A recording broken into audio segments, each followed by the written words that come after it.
The woman stumbled into Telluride, Colorado on a Tuesday afternoon in late summer of 1878, her clothes torn and bloodied, her dark hair matted with dust and dried sweat.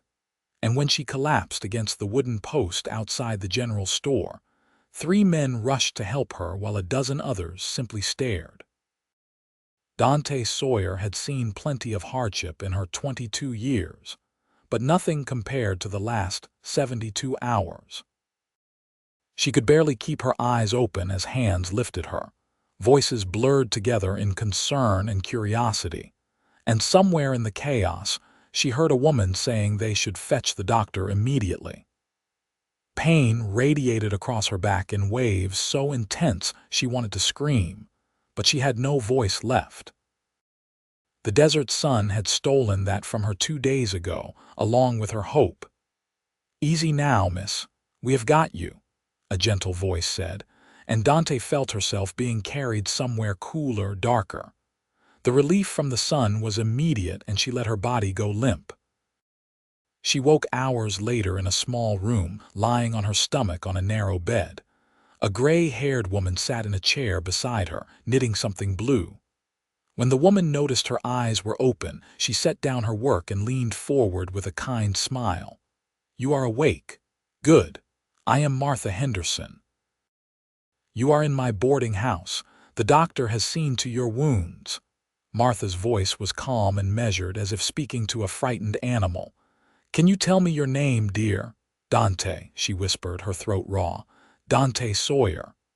"Well, Miss Sawyer, you are safe now. Whatever happened to you out there, you are safe here in Telluride." Martha poured water from a pitcher into a cup and held it carefully to Dante's lips. The water was the most beautiful thing she had ever tasted. "How bad?" Dante managed after drinking. Martha's expression shifted, sadness filling her eyes. "The doctor says you will heal. The wounds across your back are deep but clean enough. He has stitched what needed stitching. You will have scars, I am afraid, but you will survive." Survive. The word echoed in Dante's mind. She had survived when the others had not. When Rebecca and little Tommy and the wagon master himself had not.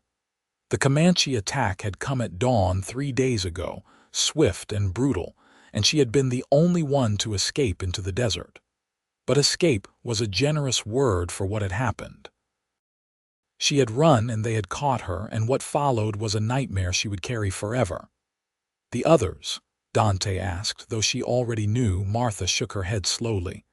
"You came alone. Should we send word somewhere? Do you have family?" "No."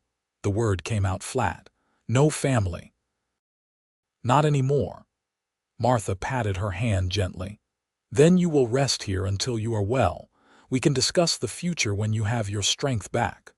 For the next week, Dante drifted in and out of consciousness, her body fighting infection and exhaustion. Martha and her daughter tended to her with patience and care, changing bandages, bringing broth and bread, asking nothing in return. When the fever finally broke on the 8th day, Dante woke feeling almost human again, though the pain in her back remained constant and sharp. She learned to sit up, to take small walks around the room, to eat solid food again. Martha brought her a dress that had belonged to her daughter before she grew taller, a simple gray cotton thing that buttoned up the front and did not require pulling anything over her head. The fabric felt rough against her healing wounds, but Dante was grateful for clean clothes. "There are people asking about you," Martha said one morning as she helped Dante dress. "The sheriff wants to know what happened. And there is a mountain man who has been coming by every day to check on your condition. Says his name is Axel Zimmerman. Says he found your trail in the desert and followed it here to make sure you made it to safety." Dante's hand stilled on the buttons. "A mountain man?" "Yes, big fellow. Lives up in the high country most of the year. Only comes down for supplies every few months. He was heading into town when he found signs of trouble out east. Said he saw buzzards circling and went to investigate. Found the wagon remains and tracked your path here." Martha's voice softened.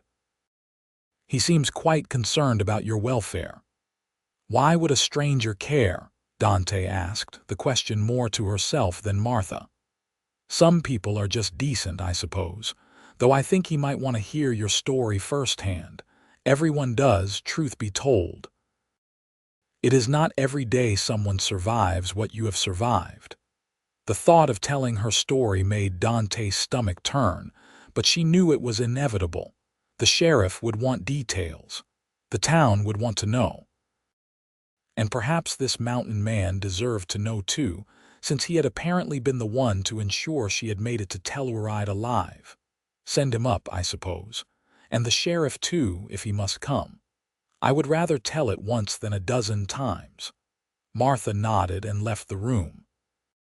Dante moved slowly to the window, looking out at the main street of Telluride below. The town was nestled in a box canyon, surrounded by tall peaks that seemed to touch the sky. It was beautiful in a wild, untamed way that reminded her how small she was in this vast territory, how small everyone was. She heard heavy footsteps on the stairs and turned as Martha led two men into the room. The first was the sheriff, a middle-aged man with a neat mustache and tired eyes. The second was the mountain man, and Dante found herself staring despite her intention to remain composed. Axel Zimmerman was enormous. He stood well over 6 feet tall, with shoulders that seemed to fill the doorway and arms thick with muscle visible even through his buckskin shirt. His hair was dark brown and hung past his shoulders, tied back loosely with a leather cord. His face was weathered and tanned, his jaw covered with a thick beard, but his eyes were surprisingly gentle as they met hers. They were gray, like storm clouds over the mountains. "Miss Sawyer," the sheriff said, removing his hat. "I am Sheriff Collins. This is Axel Zimmerman. We would like to hear what happened to you if you are well enough to speak of it." Dante nodded slowly, keeping her eyes on Axel. "You followed my trail." His voice when he spoke was deep and quiet. "I did. Found the wagon 2 days after the attack, saw what happened there. Found your tracks leading west into the desert. You walked a long way in bad conditions. I followed until I could see you had made it close enough to town that you would survive. Then I came here to make sure you arrived." "Why?" The question came out sharper than she intended. Something flickered in those gray eyes. "Because leaving you out there to die would not have sat right with me. Because you clearly fought hard to survive, and that deserved to be honored." Sheriff Collins cleared his throat. "Miss Sawyer, can you tell us what happened? We need to know about the attack. Were they Comanche, as Zimmerman suspected?" Dante moved back to the bed and sat carefully, her back protesting the movement. She kept her eyes on the floor as she spoke, the words coming slowly at first, then faster as the memories flooded back. "We were a small wagon party, just 5 of us traveling from Santa Fe to Denver. The wagon master was a man named Robert Chen. There was a couple, Rebecca and Tom Morrison, and their son Tommy, who was 7. We had one guard, a young man named James Wells. We were making good time, staying close to established routes. We thought we were safe." She paused, swallowing hard. "They came at dawn 3 days west of here, maybe 20 of them. They killed Robert first, shot him as he stood up from the campfire. Then James, when he tried to reach for his rifle. Tom died trying to protect his family. Rebecca and Tommy were taken alive along with me. The room was silent except for her voice. They took us east, back into rougher territory. That night they made camp. They tied us to posts, and then they took Rebecca and did things that made Tommy scream. When they were done with her, they killed her in front of her son. Then they killed Tommy." Sheriff Collins made a soft sound of sympathy.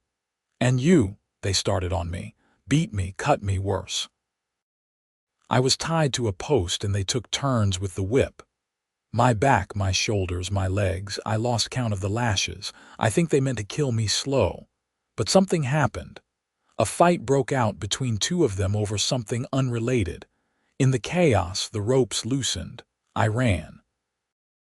You ran with those wounds? Axel's voice was incredulous. Dante looked up at him. I ran because of those wounds, because I knew what would come next if I stayed. I ran into the desert with no water, no supplies, nothing. I ran all night. By morning I could not hear them following anymore. By the second night I saw lights in the distance. That was Telluride. I just kept walking toward those lights. You walked for 2 days across desert terrain with lash wounds covering your back, Axel said slowly. Most men would have died from the blood loss alone, let alone the exposure and dehydration. I had no choice but to keep going, Dante said simply. Stopping meant dying, so I did not stop. Sheriff Collins wrote something in a small notebook. Can you describe the men? Anything that might help us track them. They were Comanche. Young warriors, maybe a raiding party. They wore traditional dress, painted for war. They spoke their own language. I could not understand any of it. Dante closed her eyes. I could not identify them if I saw them again. It all happened too fast, and much of it is a blur of pain. That is understandable, the sheriff said gently. You have given us enough to file a report. The army will be notified. These raiding parties have been causing trouble for months now. We will do what we can. Axel had not taken his eyes off her. The scars will be permanent. The doctor says so, yes. Then they are a mark of your survival, Axel said firmly. A reminder that you lived through what would have ended others. There is no shame in that. Something in his tone made Dante look up again, meeting those gray eyes. She saw no pity there, no disgust or horror, just respect. It was the first time since the attack that she had felt like something other than a victim. Thank you, she said quietly. Sheriff Collins replaced his hat. Miss Sawyer, you are welcome to stay in Telluride as long as you need. If you decide to move on, let me know and I will make sure you have safe passage. You have been through hell and back. After the sheriff left, Axel remained in the doorway, his large frame still filling the space. Martha had slipped out discreetly, leaving them alone. You should rest, Axel said, but I will check on you again tomorrow if that is acceptable. Why? Dante asked again, softer this time. You do not know me, you owe me nothing. Axel was quiet for a long moment. I have lived in these mountains for 8 years. Before that, I was a soldier, and before that, just a boy trying to survive. I have seen what violence does to people, how it breaks them down. But I have also seen how some people refuse to break, no matter what. You walked through the desert with wounds that should have killed you. You survived because you chose to keep fighting. That kind of strength is rare. It deserves to be acknowledged. He turned to leave, then paused. And maybe I just want to make sure you are healing properly. Is that allowed? Despite everything, Dante felt the corner of her mouth twitch in what might have been a smile. I suppose it is. Over the following weeks, a routine developed. Martha and her daughter continued to care for Dante's wounds, which slowly began to heal despite the doctor's warnings about infection. The pain remained intense, but Dante found she could bear it better each day. She began taking longer walks, first just around the boarding house, then down the stairs to the main floor, and eventually out onto the street itself. Telluride was a mining town, rough and ready, but with a core of decent people trying to build something permanent in this wild country. The altitude made breathing harder than she was used to, and the September air was already turning crisp with the promise of winter. But Dante found herself drawn to the town despite its harsh edges, or perhaps because of them. She understood harsh edges now. Axel came by every afternoon without fail. At first he just checked in with Martha about Dante's condition, but after the first week, Martha insisted he come upstairs to visit with Dante directly. I am not an invalid who needs reports filed about her, Dante told Martha after she made this arrangement. "You do not need to force the man to sit with me." "I am not forcing anything," Martha replied with a knowing smile. "He wants to see you, and I think you want to see him too, even if you will not admit it." Dante wanted to argue but found she could not. The truth was, Axel's visits had become the highlight of her days. He brought news from town, stories from his years in the mountains, and a calm presence that made her feel safe in a way she had not felt since before the attack. He told her about his life as a mountain man, how he trapped beaver and hunted elk in the high country, how he had built himself a cabin near a pristine lake where the water was so clear you could see straight to the bottom. He spoke of long winters alone, of summers spent fishing and preparing for the next cold season, of the peace he had found in solitude. "Why did you leave civilization?" Dante asked him one afternoon as they sat together in her room, she in the chair by the window and he on a sturdy stool that could hold his considerable weight. "After the war, I could not settle," Axel said, his eyes distant. "I had been a Union soldier for 3 years, saw things that changed me. When I came home to Pennsylvania, I found I did not fit anymore. Everything felt too small, too confined. So I came west looking for space, found these mountains and decided to stay." "You ever get lonely?" "Sometimes," he admitted. "But lonely is better than being surrounded by people and still feeling alone. At least in the mountains, the loneliness is honest." Dante understood that better than she could express. She had felt alone for years, even when traveling with the wagon party. Even when surrounded by Rebecca's kindness and Tommy's laughter. The loneliness that came from loss was a familiar companion. "What will you do now?" Axel asked gently. "When you are healed enough to leave?" "I do not know," Dante answered honestly. "I have no family, no destination. I was heading to Denver because Rebecca thought I could find work there as a seamstress. I am skilled with needle and thread. But now—" She trailed off, staring out the window at the mountains. "You could stay here," Axel suggested. "Telluride could use a seamstress. The miners are always tearing their clothes and complaining about the lack of anyone to mend them properly. I have no money to set up a shop. Martha might let you work from the boarding house. You could build up savings that way." Axel leaned forward, his elbows on his knees. "Or you could come up to my cabin for the winter." Dante's head snapped toward him. "What? Not like that," Axel said quickly, though his tanned face colored slightly. "I mean as someone who needs a safe place to finish healing. The cabin is comfortable, well stocked. You would have your own space. I would just be there to make sure you had what you needed. No expectations, no obligations. Just a place to recover away from prying eyes and difficult questions." "Why would you offer that?" Dante asked, her heart beating faster. Axel met her gaze steadily. "Because I think you need peace and quiet to truly heal, and you will not find that here in town where everyone knows your story. Because winter is coming and that cabin can be lonely, and maybe some company would be good for both of us. And because I would like to get to know you better, Dante Sawyer, if you would allow it." The honesty in his words took her breath away. No one had spoken to her so directly in longer than she could remember. No games, no hidden meanings, just truth. "I will think about it," she said softly. "That is all I ask." As September turned to October, Dante grew stronger. The wounds on her back healed into thick scars that pulled when she moved, but the pain became manageable. She began helping Martha around the boarding house, cooking meals and doing light cleaning, anything to feel useful. The other boarders were kind to her, though she caught them staring sometimes when they thought she was not looking. Everyone knew her story by now. She was the woman who had survived the unsurvivable.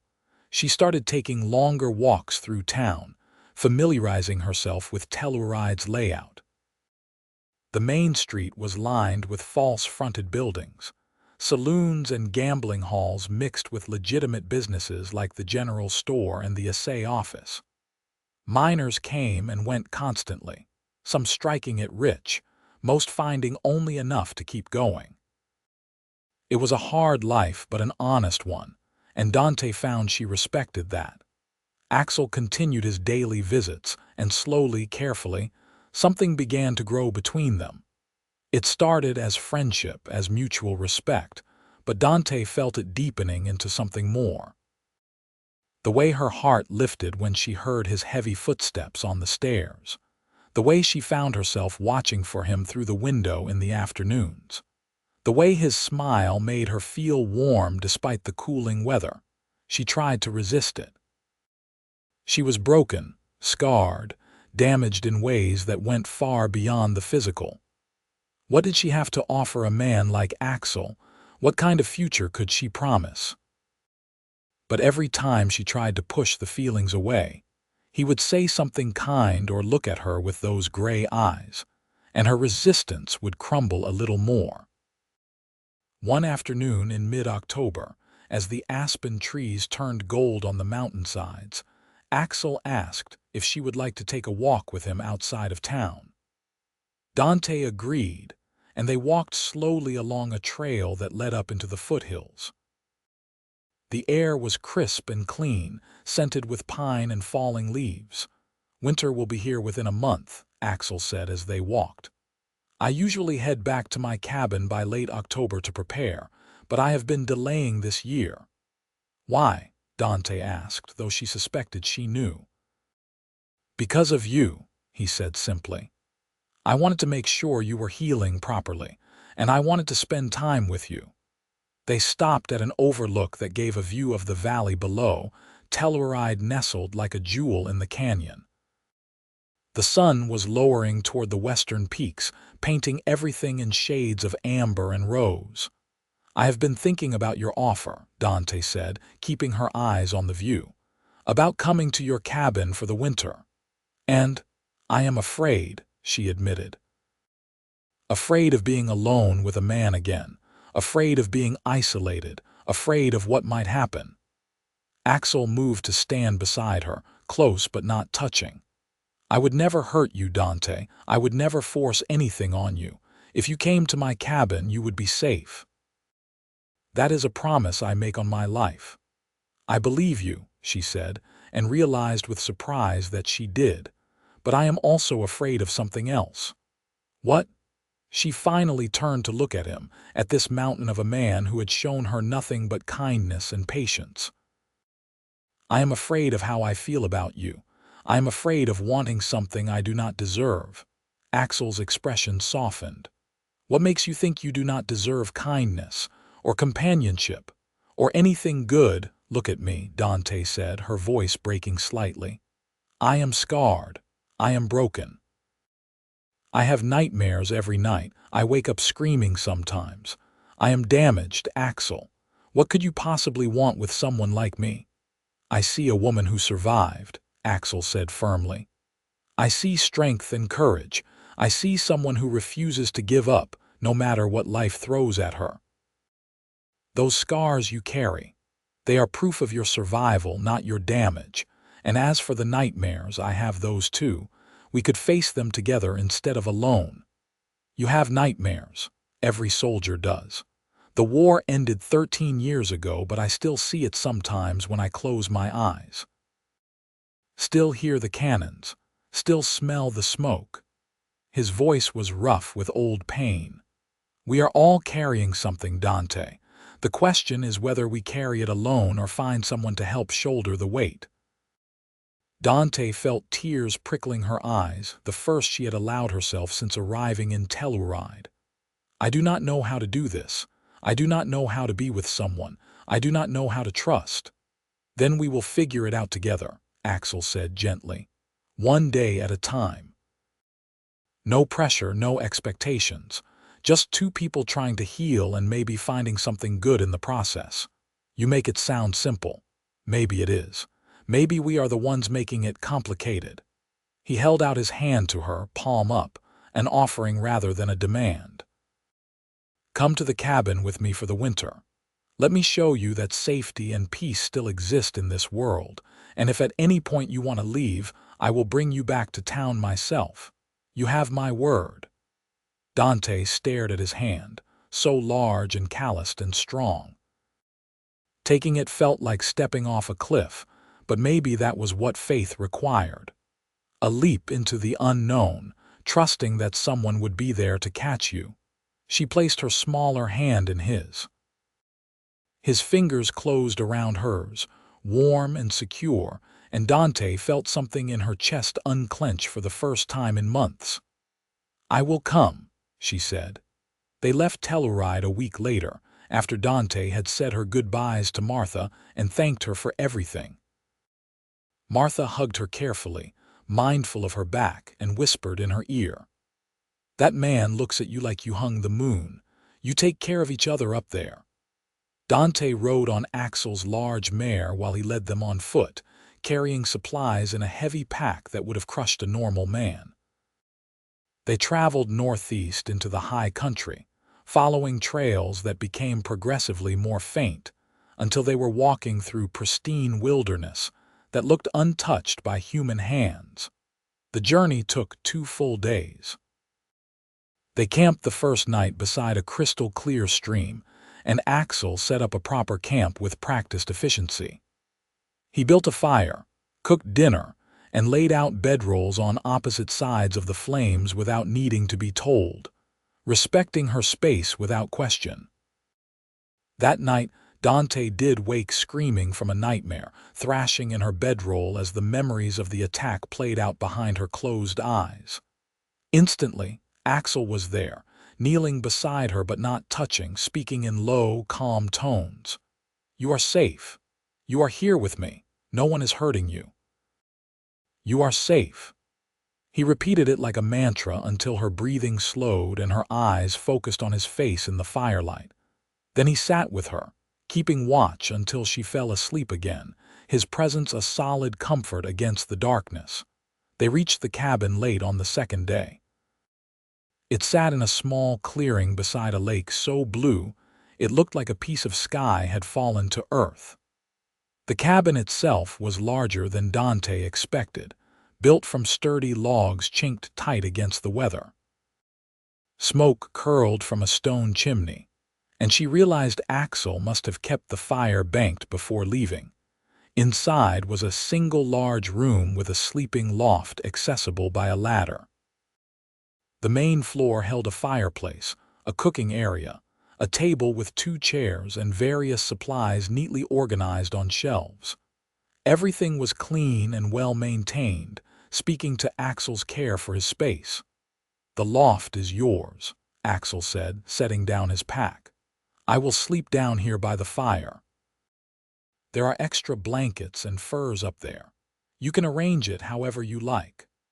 Dante climbed the ladder and found a cozy space under the peaked roof, with a small window that looked out over the lake.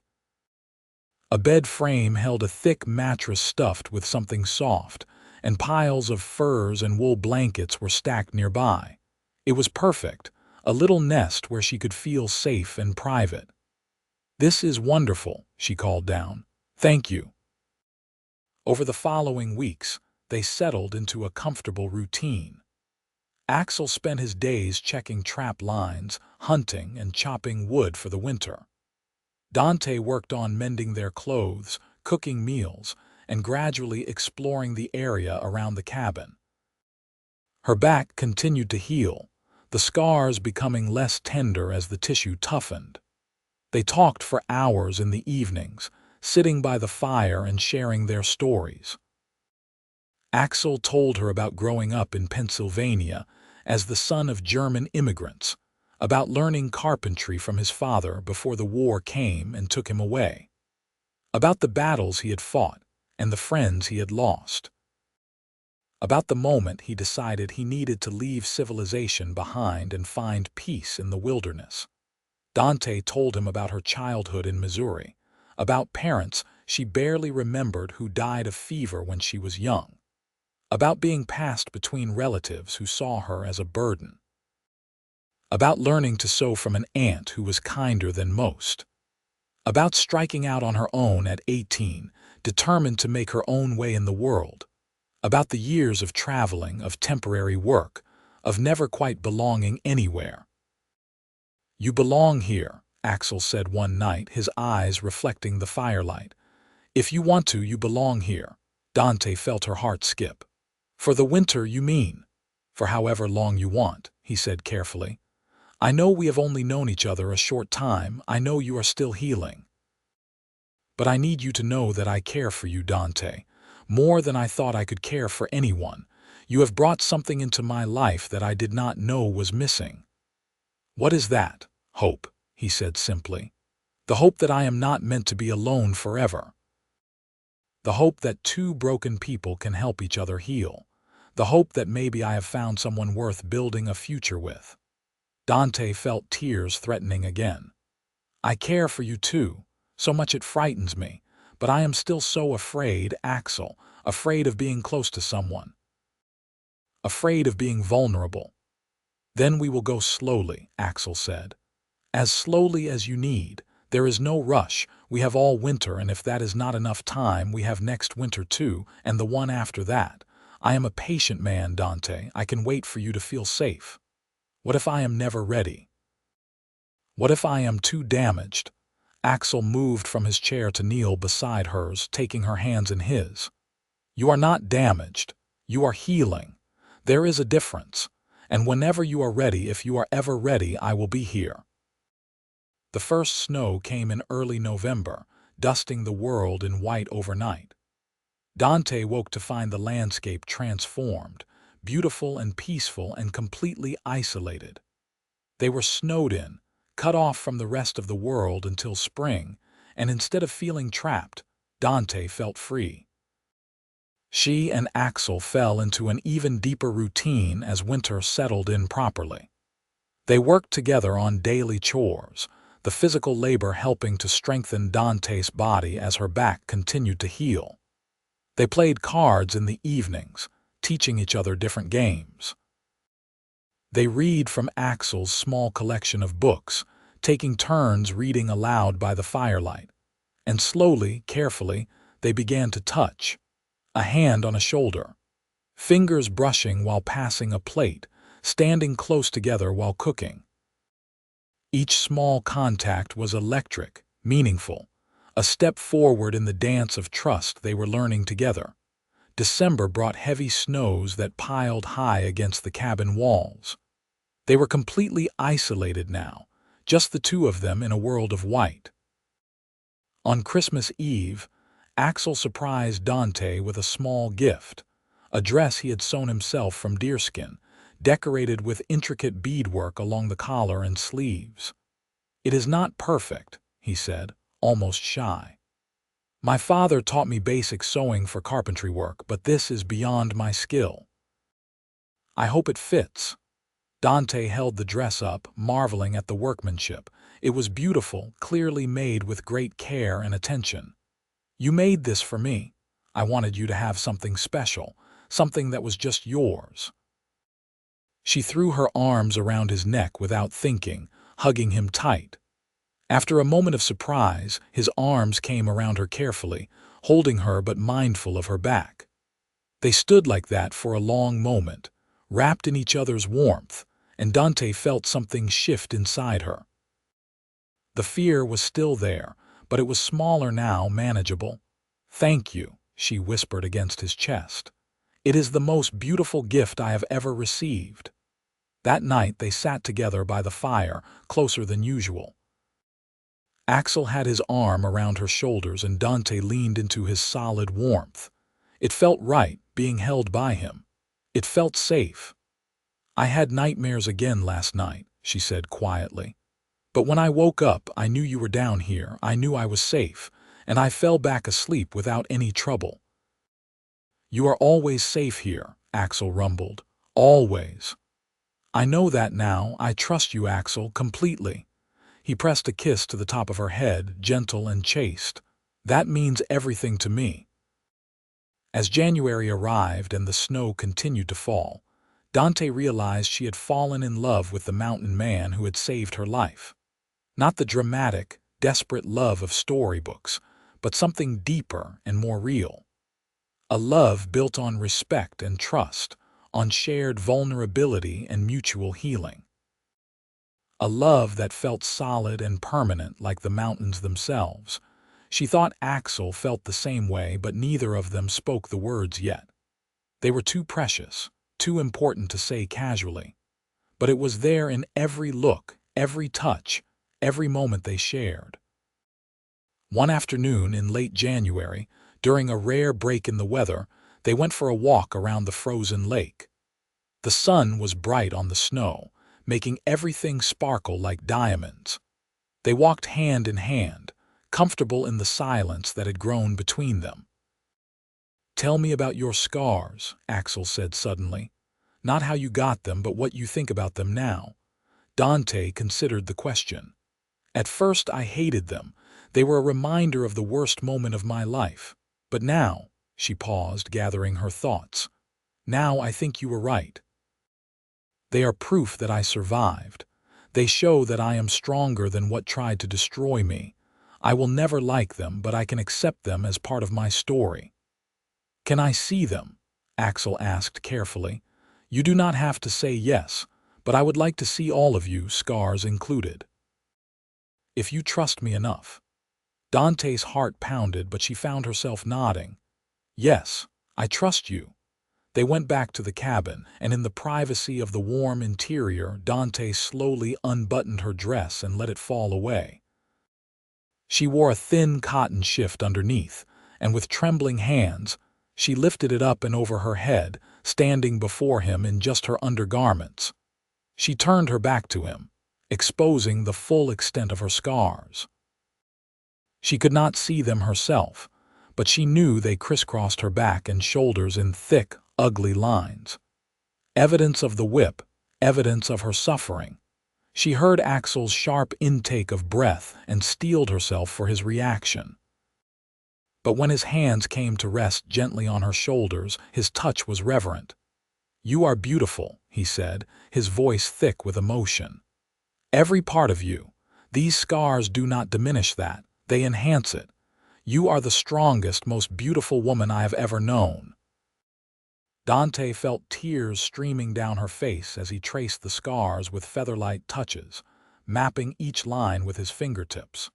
It should have felt invasive or painful, but instead it felt healing.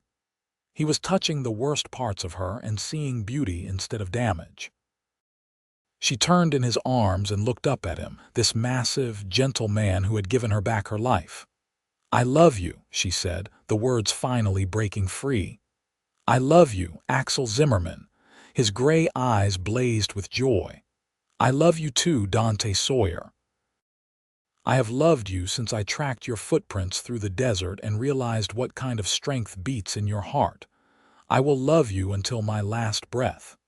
When he kissed her, it was gentle and patient, asking rather than taking.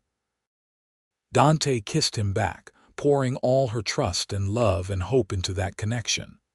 His arms came around her, holding her close, and for the first time since the attack, being held by a man felt like coming home. They took their time that night, learning each other slowly and carefully. Axel was endlessly patient, checking in with her, making sure she was comfortable, stopping whenever she needed to breathe or regroup. And Dante found that her body still knew how to respond to gentle touch. That intimacy was not ruined for her forever. It was just different now, deeper, weighted with meaning and trust. Afterward they lay together in Axel's bed by the fire, Dante curled against his massive chest, his arms protective around her. She traced the scars on his body too, the marks from war and wilderness living. They were both scarred, both survivors, both learning to build something new from the broken pieces. "Marry me," Axel said into the darkness. Dante lifted her head to look at him. "What? Marry me?" he repeated, his eyes serious. "I know it is fast by some standards. But we have lived through more in these months than most people experience in a lifetime. I know my heart, and I know it belongs to you. Marry me, Dante. Be my wife. Let me spend the rest of my life showing you that you are loved and cherished and safe." "Yes," Dante said, the answer immediate and certain. "Yes, I will marry you." They spent the rest of the winter planning their future. When spring came and the snow melted, they would return to Telluride and have a proper wedding with Martha and the townspeople as witnesses. Then they would come back to the cabin to live. Perhaps they would spend winters there and summers in town, where Dante could work as a seamstress and Axel could trade his furs. They would build a life together, piece by piece, day by day, but first they had to finish the winter. And what a winter it was, full of love and laughter and healing. Dante's nightmares became less frequent, and when they did come, Axel was always there to hold her until they passed. She learned to cook venison a dozen different ways and to read the weather in the clouds. He learned to appreciate her singing voice and to braid her long dark hair when she asked. They talked about everything, their hopes for the future, their fears, their dreams. Dante admitted she wanted children someday, but was afraid her scars might make pregnancy difficult. Axel assured her they would face whatever came together, and if children were not possible, they would build a full life anyway. February and March passed in a blur of snow and contentment. By early April, the snow was finally beginning to melt, revealing the brown earth beneath. The lake ice began to crack and shift, and the first birds returned to the high country, their songs heralding the change of seasons. "One more week and we can head down to Telluride," Axel said one morning, watching the spring arrive. "Are you ready to go back?" Dante stood beside him, her hand in his. "I am ready for anything, as long as you are with me." They made the journey back to town in late April, arriving to find Telluride bustling with renewed energy after the long winter. Martha cried when she saw them, pulling Dante into a tight hug and exclaiming over how healthy and happy she looked. "I knew that mountain man would be good for you," Martha said, wiping her eyes. "When is the wedding?" "As soon as we can arrange it," Dante said, smiling. "Will you stand with me?" "I would be honored." They were married a week later in Telluride's small church, with half the town in attendance. Dante wore the deerskin dress Axel had made her, and he wore clean buckskins with his hair neatly braided. Sheriff Collins gave Dante away, and Martha stood beside her as promised. When the preacher asked if they took each other as husband and wife, their "I do" rang out clear and certain. And when Axel kissed his bride, the entire congregation erupted in applause. The celebration lasted well into the night, with music and dancing and more food than seemed possible. Dante danced with her new husband, laughing as he spun her carefully around, always mindful of her back. She felt beautiful and loved and whole in a way she had never thought possible. That night, in a room Martha had prepared for them at the boarding house, Dante and Axel began their married life together. And in the morning, they started making plans for their future. They decided to split their time between the cabin and Telluride, just as they had discussed. Dante set up a small seamstress shop in town, working from a room in Martha's boarding house. Business was steady, and she quickly developed a reputation for quality work. Axel continued his trapping and hunting, but also took on carpentry work in town, using the skills his father had taught him. Their first year of marriage was full of adjustment and growth. They learned each other's rhythms, their needs and quirks. They had arguments and made up. They faced challenges and overcame them together. Through it all, their love deepened and matured into something unshakable. Dante's scars faded slightly but never disappeared. She wore them as a badge of survival, no longer hiding them or feeling ashamed. When other women asked about them, she told her story simply and without embellishment. She had survived. That was all that mattered. In the spring of 1880, nearly 2 years after she had stumbled into Telluride more dead than alive, Dante discovered she was pregnant. She told Axel one evening at the cabin, nervous about his reaction. He picked her up and spun her around gently, his face alight with joy. "We are having a baby." "Truly?" The doctor confirmed it this morning. "He says everything looks healthy so far. He does not think my scars will cause problems, though the delivery might be harder than normal." "We will face it together," Axel said firmly, setting her down carefully. "Whatever comes, we face it together." The pregnancy progressed smoothly through the summer and into fall. They stayed in Telluride for the winter, wanting to be close to the doctor when the time came. Dante's belly grew round and full, and Axel was endlessly attentive, building a cradle and making baby clothes with surprising delicacy for such large hands. In January of 1881, during a snowstorm that rivaled the one from their first winter together, Dante went into labor. It was long and difficult, just as the doctor had warned, but she had endured worse. With Axel holding her hand and Martha coaching her through each contraction, Dante brought their son into the world just before dawn. They named him Aaron, and he was perfect.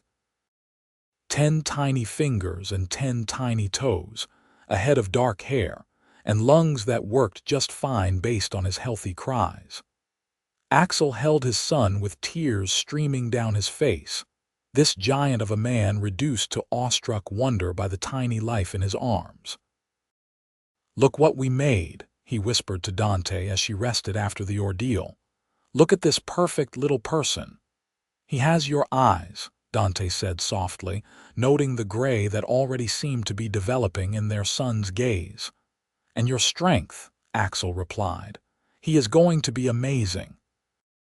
They stayed in town through the worst of winter, then returned to the cabin in early spring with baby Aaron. Life took on a new rhythm, shaped by the needs of their growing son. Sleepless nights and endless diaper changes, first smiles and first laughs, all the beautiful chaos of new parenthood. Aaron was followed by a daughter 2 years later, whom they named Alice. She had Dante's dark hair and Axel's solid build, and from birth she was adventurous and bold. Then came another son, Adam, 3 years after that. Their family grew and their love expanded to encompass each new life. The years passed in a blur of happiness and hard work. They continued splitting their time between the cabin and Telluride, giving their children the best of both worlds. The wilderness taught them strength and self-reliance, while the town gave them community and education.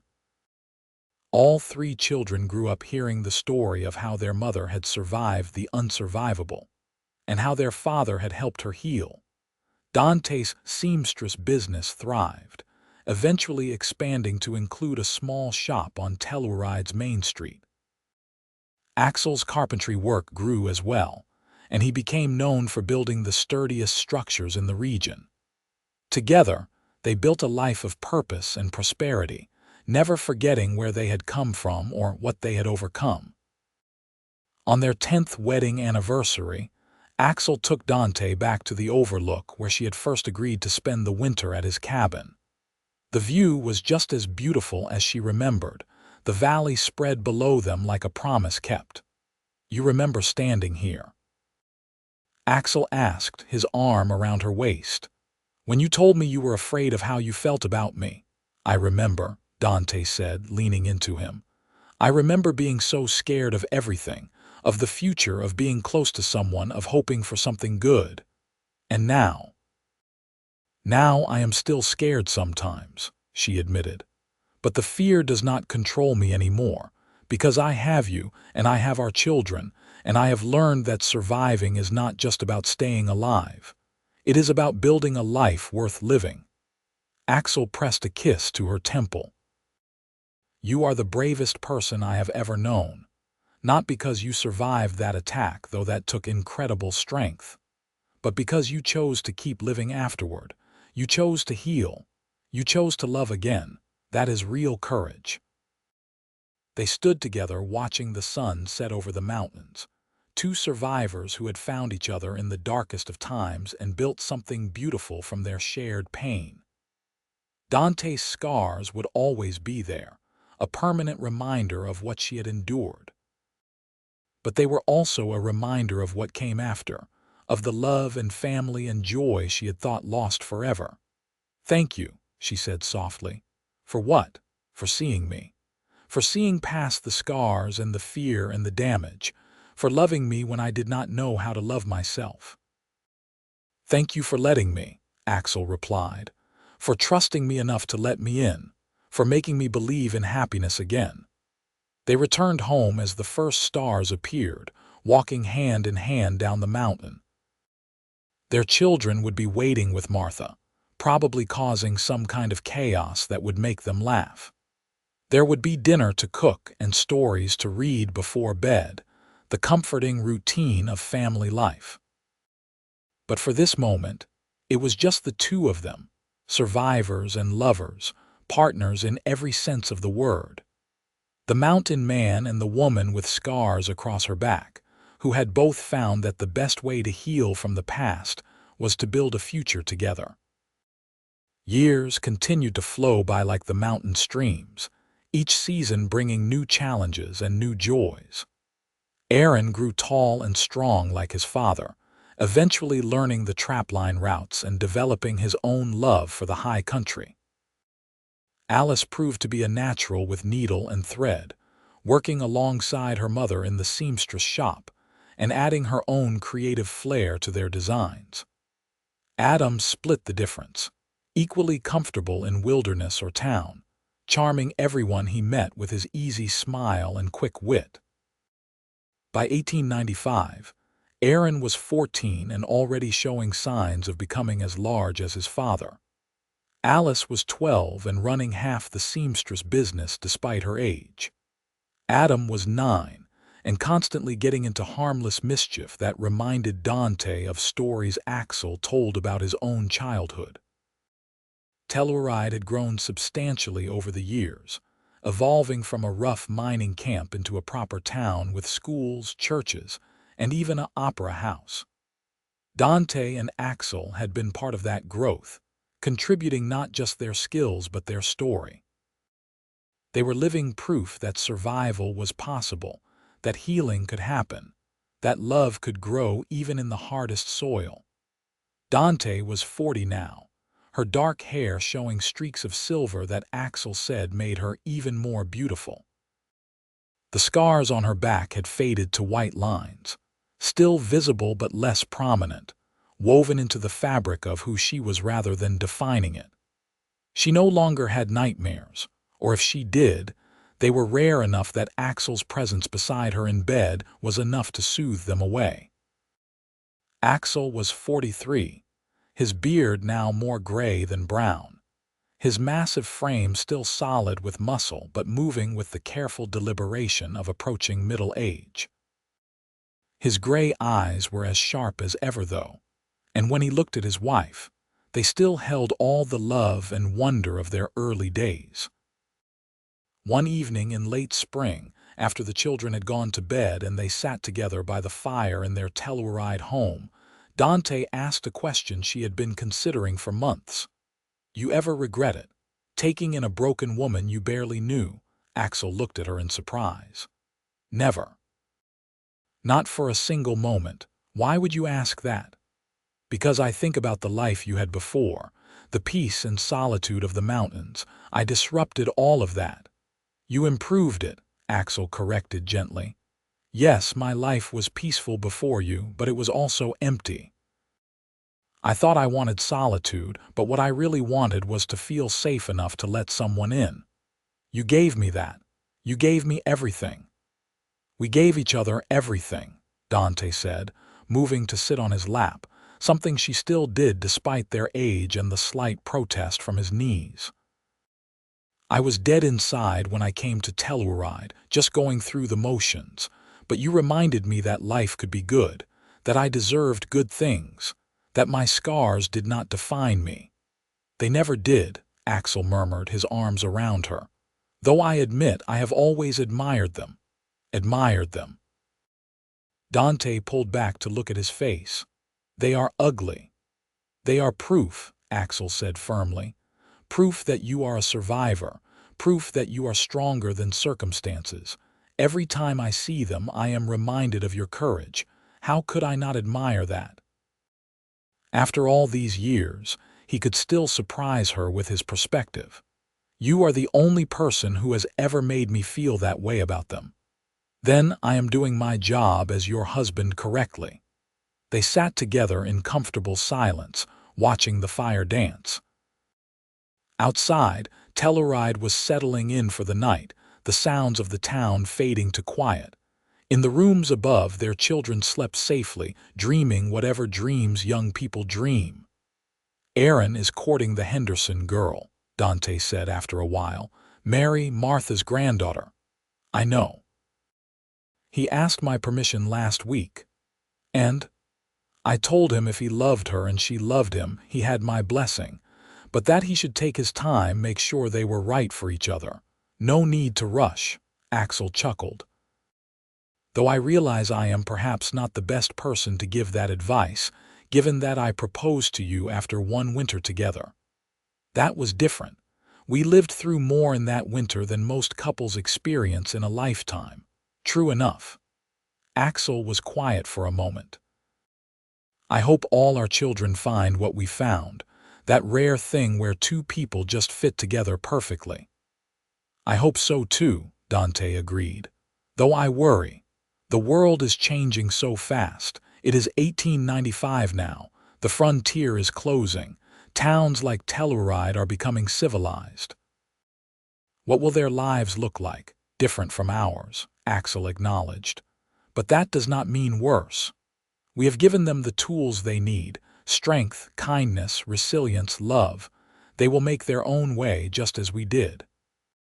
As if to prove his point, the 20th century arrived with remarkable changes. Aaron married Mary Henderson in 1900, and they built a house near the cabin, continuing the tradition of mountain living.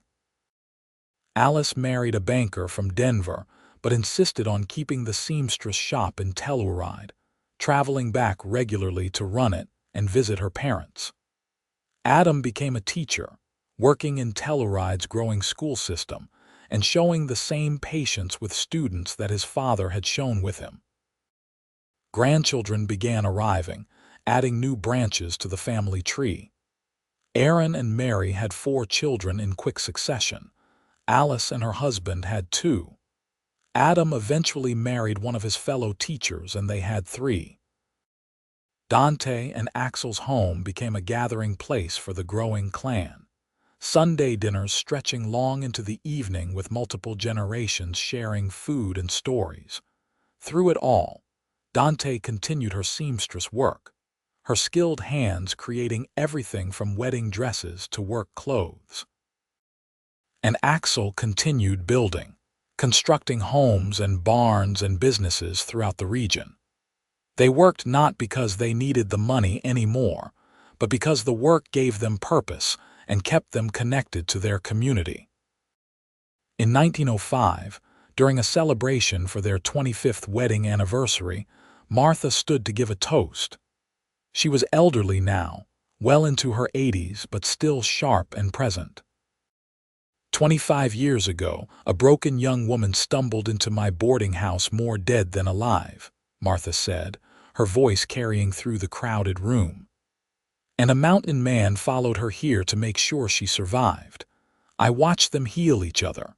I watched them fall in love.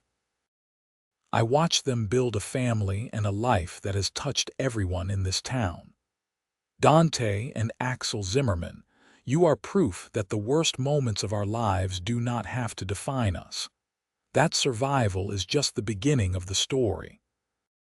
May you have 25 more years together, and may all of us be blessed to witness it." The room erupted in applause, and Dante found herself crying happy tears as Axel held her close. Their children and grandchildren surrounded them, 3 generations of love and life stemming from that moment when two broken people chose to heal together. Time, of course, eventually catches everyone. Martha passed peacefully in her sleep in 1907 at the age of 87, having lived long enough to see her granddaughter Mary happily married and raising her own family. Sheriff Collins retired in 1908 and moved to Denver to be near his daughter. The old-timers who remembered the wild early days of Telluride gradually faded away, replaced by a new generation who only knew the town as a prosperous mountain community. But Dante and Axel remained, anchors in a changing world. They moved full-time to the cabin when Axel turned 60, deciding they had earned the right to spend their remaining years in the place where their love had first fully bloomed. The children and grandchildren visited regularly, making the journey up the mountain to see them. Dante was 62 when she developed a persistent cough in the winter of 1919. By spring, it had turned into pneumonia, and despite the doctor's best efforts and Axel's constant care, she weakened rapidly. On a warm May morning, with wildflowers blooming outside the cabin windows and Axel holding her hand, Dante Sawyer Zimmerman took her last breath. Axel was devastated. For 40 winters, they had faced the cold together. For 40 springs, they had watched the world renew itself. For 40 summers, they had worked and loved and lived. And for 40 autumns, they had prepared for the next cycle. The thought of facing even one season without her seemed impossible. He buried her on a hill overlooking the lake with a simple stone that read, Dante Sawyer Zimmerman, 1857–1919. She survived what would have ended others and built a life worth living. The family wanted him to come down to Telluride to live with one of the children where they could care for him. But Axel refused. The cabin held too many memories, and he was not ready to leave them behind. So they took turns staying with him, making sure he was never alone for long, bringing food and news from town. Aaron found him 6 months later, on a crisp November morning. Axel had passed peacefully in his sleep, lying in the bed he had shared with Dante for so many years. He was 65 years old, and Aaron liked to think he had simply decided he was ready to be with his wife again. They buried him beside Dante on the hill overlooking the lake. His stone read, Axel Zimmerman, 1852–1919. He saw strength where others saw scars and loved without reservation. The cabin remained in the family, passed down through the generations. Aaron's children and grandchildren used it, and eventually their children too. It became a family tradition to spend time there, to remember the two people who had started it all. The story of Dante and Axel was told and retold, becoming part of the family's foundation. The scars that Dante carried had been a mark of survival, but the love she and Axel built together became their true legacy. It lived on in their descendants, in the values they instilled, in the proof that healing is possible, and that love can grow even in the darkest circumstances. In Telluride, the seamstress shop continued operating until 1950, run by Alice's daughter and then her granddaughter. The buildings Axel constructed still stood strong, weathering decades of mountain weather.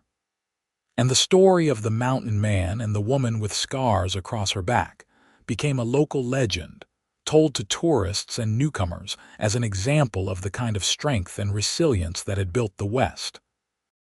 But more than any physical legacy, what truly endured was the love itself, the kind of love that sees past scars to the person beneath, the kind that offers safety without demands, the kind that grows stronger through adversity rather than being weakened by it, the kind that survives even death, living on in the hearts and lives of those who came after. Dante had stumbled into Telluride in 1878 broken and alone, carrying scars that should have defined her tragedy. Instead, She had found a mountain man who helped her redefine those scars as symbols of strength. Together, they had built something beautiful from their shared pain, proving that survival is just the beginning and that the best revenge against darkness is to build a life full of light. Their story ended, as all stories must, but the love continued. In every descendant who showed unexpected strength, in every couple who chose healing over bitterness, in every person who looked at their own scars, whether physical or emotional, and decided they were proof of survival rather than marks of damage. The woman with scars across her back had survived what would have ended others. But more than that, she had thrived.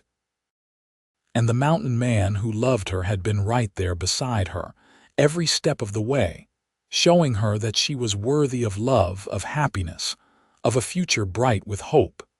That was their legacy.